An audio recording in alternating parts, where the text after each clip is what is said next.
And certainly the negative balances are there, but it's certainly not recommended that you have a negative balance in a fund with a borrow with no definitive plan for payback.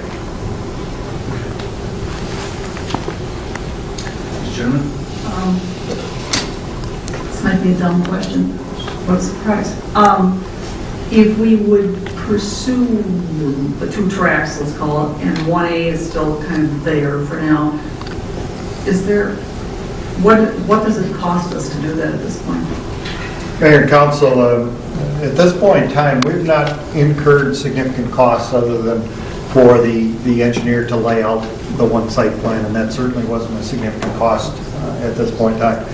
We haven't done plans and specs, we haven't done surveys or anything to do that, and we certainly aren't recommending that. That's a little bit different from where we were in April, where we talked about really jumping in and actually starting construction of infrastructure this year.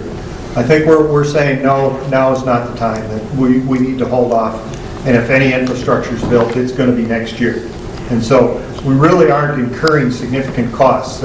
We may, if you choose this option, probably the biggest thing we're going to do is really go out and see if we can find builders or developers, and that's staff time, and so that's dedicated to it. We're not going to go out. We may meet with our bonding folks just to get a better idea of how we might structure this, so the next time we come back we can have better ideas, but we won't be incurring any significant costs for consultants between now and then. Thank you.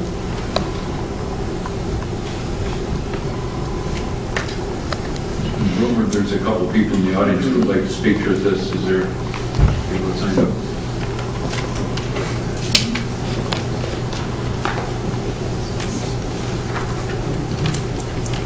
Mr. Mayor, members of the council, I'm Ginny Gangling, member of the Environment and Natural Resources Commission. I also live in South Maplewood at 673 Dorland Road.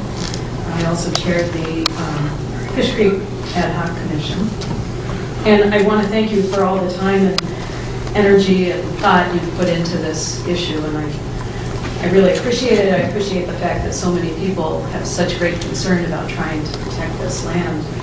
And I know you're weighing some very difficult options and priorities for the city, and I don't envy you that task. And I know I've talked to several of you about this, and I am trying to understand where you're coming from, and believe me, I sympathize. I know that option 1, or option 1A as we're now referring to it, kind of stretches the interpretation of the EDA.